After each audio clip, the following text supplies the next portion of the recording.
আসসালামু আলাইকুম। জানবিডি টিম নিয়মিতভাবে অনার্স দ্বিতীয় বর্ষ পরীক্ষার বিভিন্ন প্রস্তুতিমূলক ক্লাস আপলোড করে যাচ্ছে।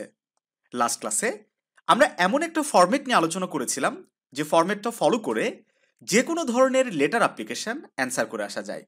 তার আগের ক্লাসে আমরা প্যারাগ্রাফ রাইটিং নিয়ে আলোচনা করেছিলাম এবং এমন 3টি প্যারাগ্রাফ দিয়েছিলাম যে 3টি প্যারাগ্রাফ পড়লেই একটা প্যারাগ্রাফ ইনশাল্লাহ কমন পাওয়া যাবে।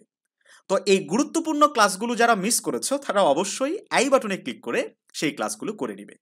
আজকের ক্লাসে আমরা এসে রাইটিং নিয়ে আলোচনা করব। এমন 3টি এসে তোমাদেরকে দেওয়ার চেষ্টা করব।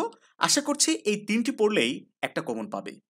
আগামীতে আমরা পোস্টার সহ ইংলিশ কম্পালসারি প্রত্যেকটা টপিকের সাজেশন নিয়ে ধারাবাহিকভাবে আলোচনা করব। তো শুধু ইংলিশ কম্পালসারি সাবজেক্টে ভালো করলে তো হবে না, অন্যান্য সাবজেক্টেও তোমাকে ভালো করতে হবে। তো জানবিডি একদম লাস্ট মোমেন্টের যে সাজেশনগুলো সেগুলো ইতিমধ্যে রেডি করে ফেলেছে।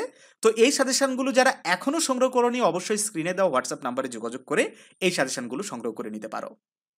যারা সংগ্রহ করে নিয়েছো তাদেরকে বলবো এই সাজেশনের বাইরে আপাতত একটি কোশ্চেনও পড়ার দরকার নাই। যদি প্রয়োজন হয় আমরা সেটা তোমাদের হোয়াটসঅ্যাপ প্রাইভেট গ্রুপে দিয়ে দেবো। শিক্ষার্থী বন্ধুরা, আমরা তোমাদেরকে এইটুকু অ্যাসিউরিটি দেবো, আমাদের সাজেশনগুলো যদি তুমি ভালোভাবে লাস্ট মোমেন্টে যদি ফলো করতে পারো, একদম কম করে যদি কমন পাও তারপরও 70-80% প্রশ্ন কমন পাবে। তো একটা শর্ট সাজেশন পড়ে যদি 70-80% প্রশ্ন প্রত্যেকটা সাবজেক্টে কমন পাও তাহলে তোমার আর কি লাগবে বলো। যাই হোক, আমরা ক্লাসে ফিরি। আবারও বলছি, আজকের ক্লাসের আলোচনার বিষয় এসে রাইটিং। এই 3টা এসে খুবই মনোযোগ দিবা। দেখো, মনোযোগ দাও একটু।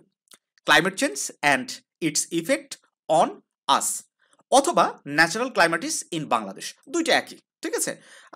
মানে শুধু একটু নাম আলাদা, কিন্তু লেখার যে প্যাটার্ন কিংবা লেখার যে টপিকটা পুরোটাই এক। তাহলে 1 নম্বরে কি? Climate change and it's effect on আস, অথবা ন্যাচারাল ক্লাইমেটিস ইন বাংলাদেশ। ওকে। 2 নম্বরে পড়বা ফ্রুটস অফ বাংলাদেশ, খুবই খুবই গুরুত্বপূর্ণ একটা, অথবা river of Bangladesh, birds of Bangladesh. একটাই এসে, ঠিক আছে? একই ফরম্যাটে 3টাই অ্যান্সার করা যায়। শুধু যদি ফ্রুটস অফ বাংলাদেশ আসে ফ্রুটস লিখবা, রিভার অফ বাংলাদেশ যদি আসে রিভার লিখবা, সেইভাবে একটু নদীগুলোর নাম ডিসক্রাইব করবা, এবং পাখি রিলেটেড যদি আসে সেইভাবে একটু বার্ডস রিলেটেড বিষয়টা মানে লিখবা। তো এটা 3টাই তোমরা পড়বা, পড়লে দেখবা যে যে ভাষাগুলায় ইউজ করা হয়েছে সবগুলাই মোটামুটি ক্লোজ। হ্যাঁ, সো একটা পড়লেই অনায়াসে তুমি 3টাই অ্যান্সার করতে পারবা। তারপরে সবচেয়ে বেশি, এবারের জন্য সবচেয়ে বেশি গুরুত্বপূর্ণ আমাদের কাছে মনে হয় সেটা হচ্ছে empowerment of women in Bangladesh. গত বছরের জন্য এটা একদম 100% কমন উপযোগী ছিল। তো গত বছর যেহেতু আসে নাই, এই বছর আসার চান্স খুবই বেশি। তো এই 3টা এসে তোমরা খুব মনোযোগ সহকারে খুব ভালোভাবে পড়বা। আশা করা যায় এই 3টার মধ্যেই কমন আসবে।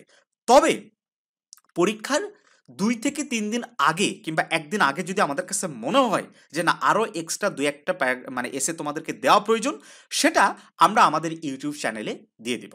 তো এজন্য অবশ্যই অবশ্যই আমাদের চ্যানেলটা সাবস্ক্রাইব করে রাখতে হবে, আর নোটিফিকেশন বেল বাটনটি অন করে রাখতে হবে, যাতে আমরা ভিডিও দেওয়া মাত্রই তোমার কাছে নোটিফিকেশন যায়। সাবস্ক্রাইব করে রাখলা, নোটিফিকেশন গেল না, ভিডিও পাইলা না, কিন্তু এক্সট্রা যে 2-1টা আমরা দিলাম সেটাই চলে এসেছে, তাহলে কি হবে? এই জন্য আমাদের চ্যানেলটা একটু সাবস্ক্রাইব করে পাশাপাশি নোটিফিকেশন বেল আইকনটি অন আছে কিনা এটা একটু ভালো করে দেখে নাও, ঠিক আছে? তো প্যারাগ্রাফ যে 3টা দিচ্ছে ওইটাই পড়ো, কমন হবে। অ্যাপ্লিকেশন যেভাবে পড়তে বললাম ওভাবে পড়ো, কমন হবে। এসে যেভাবে আজকে দিলাম এই 3টা আশা করি যে এখান থেকে কমন হবে। আগামী ক্লাসে আমরা পোস্ট অফ রাইটিং কিংবা অন্যান্য টপিক নিয়ে আলোচনা করব। আমি এইটুকু ইনশিওর তোমাদেরকে দিতে পারি, ঠিক আছে, যে আমাদেরকে ফলো করে আমরা যেভাবে তোমাদেরকে পড়তে বলতেছি পড়ো, ইনশাল্লাহ সব কিছুই কমন হবে। আমরা এটা দৃঢ় বিশ্বাসী, ঠিক আছে? তো এর বাইরে আবারও বলছি, অন্যান্য সাবজেক্টের সাজেশনগুলো পাওয়ার জন্য স্ক্রিনে দেওয়া হোয়াটসঅ্যাপ নাম্বারে, এই যে এই নাম্বারটাতে যোগাযোগ করে এই সাজেশনগুলো সংগ্রহ করে নাও। আশা করছি সবগুলো সাবজেক্টে আমাদের সাজেশনের মধ্যে থেকে কমন পাবে। আর ফার্স্ট ইয়ারে যারা আমাদের সাথে ছিলে তাদেরকে তো বলার অপেক্ষাই না, তারা হয়তো সবাই আমাদের থেকে সাজেশনগুলো সংগ্রহ করে নিয়েছ। তো যাই হোক শিক্ষার্থী বন্ধুরা, আমরা চাই আমাদের এই ভিডিওগুলো শেয়ার করে বন্ধুদের মাঝে ছড়িয়ে দাও। তোমাদের থেকে চাওয়া শুধু এইটুকুই, আমাদেরকে একটু উৎসাহিত করো, কমেন্ট করে জানাও আমাদের ক্লাসগুলো আসলেই তোমাদের উপকারে আসছে কিনা। তো ভালো থেকো সবাই, দেখা হবে নতুন কোনো ভিডিওতে।